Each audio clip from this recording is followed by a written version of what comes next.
Okay, so first off, I have had a couple people comment on some of my videos, especially the video I did with the controller tips and tricks on stuff that they'd like to see.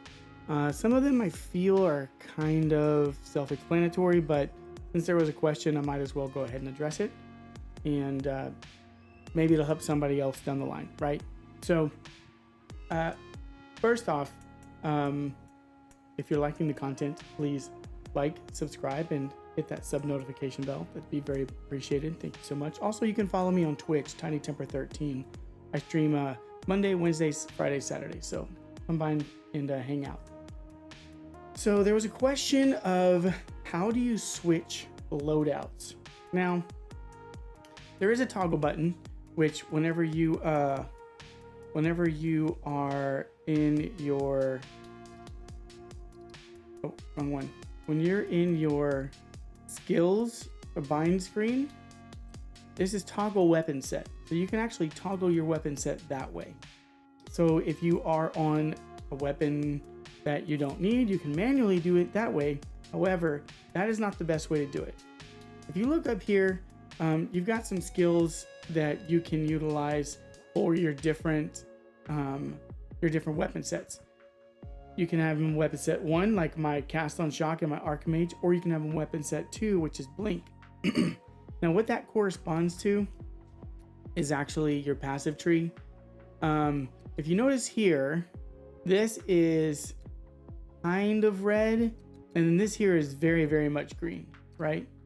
So what you do is, whenever you are setting it, you can select weapon set 2 or 1. The green is 2, red is the 1. And what'll happen is, once you have it on weapon set 2 or 1, when you're utilizing, let me see here. Look, you notice here I have my wand out, right? My little red wand. I'm casting spark with my wand, casting spark, casting spark. I'm even casting Orb of Storms, right? But once I switch to Sigil of Power, it automatically switches to my staff. That happens automatically. So now I'm utilizing the tree with all the green nodes associated with it, right? So this here, all of this here, all of this here. And on top of that, since now I have my weapon set 2 activated, that's what my blink setup is set up on. So whenever I dash, it's actually a blink now, okay? So that's also very helpful. You can have if you notice that I'm not utilizing all 110 spirit, that's also kind of an indicator for me to let me know, hey, you're not on the right weapon set. So you can manually do it. You can toggle back and forth with this here, or you can utilize a skill and do it that way. And just when you go back and cast your spark, it automatically casts me back into my wand setup. So that's the way to do that. So one of the things I forgot to cover, and I really wanted to cover it last time, but I forgot, was how to check buffs, especially when you're in Sanctum, or sorry, Trial of Sekimas, whichever you want to call it. If you're a PoE 1 player, it's going to be forever Sanctum. If you're a PoE 2 player only, it's Trial of Sekimas. However, you notice I have these 2 buffs down here. There's no way to utilize your sticks in order to get there. So what you have to do is you have to hit start, and then you're gonna click your right stick, okay? And then you can go through here and see cast on shock, arcane surge. Now it doesn't give you the actual, it doesn't give you the info mode right away, but if you click the R stick again, it goes into info mode, which I don't think it actually does anything at the moment. Now that I'm looking at it, yeah, it doesn't, but it'll at least give you the ability to see what the buffs names are, and then you can search them on some other website if you'd like. So that is very, very, very helpful when you're in Sanctum, because that's the only way you can see what your boons and your afflictions are. The boons and afflictions are going to be the bread and butter of Trial of Sekimas, and you need to make sure that you are aware of what you have at all times, because sometimes you get random ones, and if you miss it when it pops up, then that's the way to go check it. I also got a notification for how do you accept a trade request. So what you'll do is you will actually go here, and there will be another pop-up that happens to the side of this, and it'll have the person's name, right? Or it'll say friend request, you want to hit accept, which is the A button. You have to actually navigate over to it. You actually have to use your stick to navigate over to it, and then you can utilize the trade request function, which down at the bottom, you know what? Let me just go ahead and trade with somebody real quick, and then we can figure it out. Actually, I'm gonna go ahead and trade with somebody real quick. Breach, precursor tablet, search. Contains 10 breaches.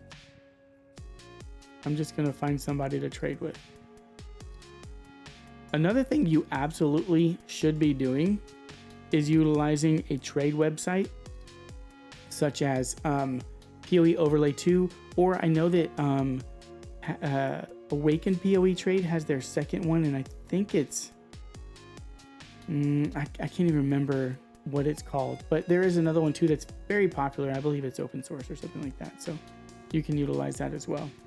Let me see here. Anytime, let's do within an hour and see what posts are coming up. Okay, that's much better.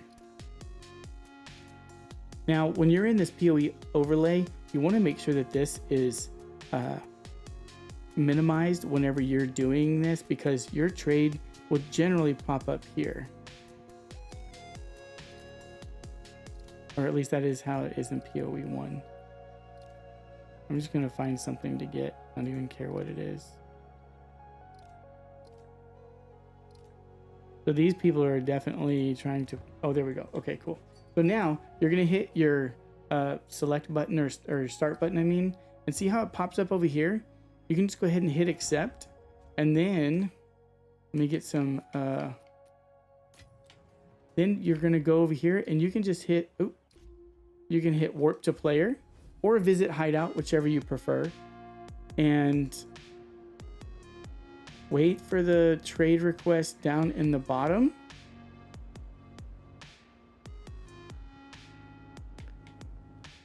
If he's going to trade, it'll pop up down the bottom, and then what you're going to do is you're going to hit your start button again. See, there it goes. Hit start button, and then you have to navigate over here and then hit accept. So this is for 10. And then you want to hold in that screen. You want to actually hold on to A, and that'll actually accept the trade. So that's how you trade. You just got to make sure that whenever you're doing these, you got to look down here for the actual trade request. So that's a benefit there. Next, what I have is, okay, everybody. So one of the things that I wanted to do as well was strong boxes. So on a strong box, see how the ring is actually spinning around like that? What you can do is actually press hold and apply currency.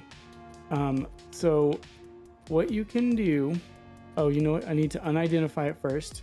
So you hit X and apply it, and it'll give you options. Since I can apply an orb of augmentation, I can go ahead and do that. And then it goes, so it's got 116% more rarity of contained items. It'll cast lightning storms. Then I can regal it.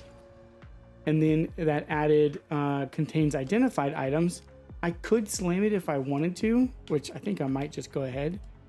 And it adds 61% increased quantity of contained items. You can slam it again if you'd like, but then you can also go to your Val Orb and corrupt it. So now you've actually done as much as you can. Now you can go ahead and open it up and just hit A, and it'll open it up then. And then you can just do it as normal. You can do that with any strong box that pops up, honestly. It does not have to be a magic one. You can actually go from normal to magic to rare, from rare to corrupted, basically just utilizing that right there. So that's how you do that. Oh, one of the things that I try and do is, let's say you have a whole bunch of weapon sets down here, right? Like this shield charge is something that I have down here if I ever want to use it, which I never do. Or my mana drain, if I feel like I need to drain mana from an enemy because my flasks are out. Let me see here, where's my skill bind? This life flask, mana flask, and dodge roll is where I have mine allocated, aren't pre-allocated.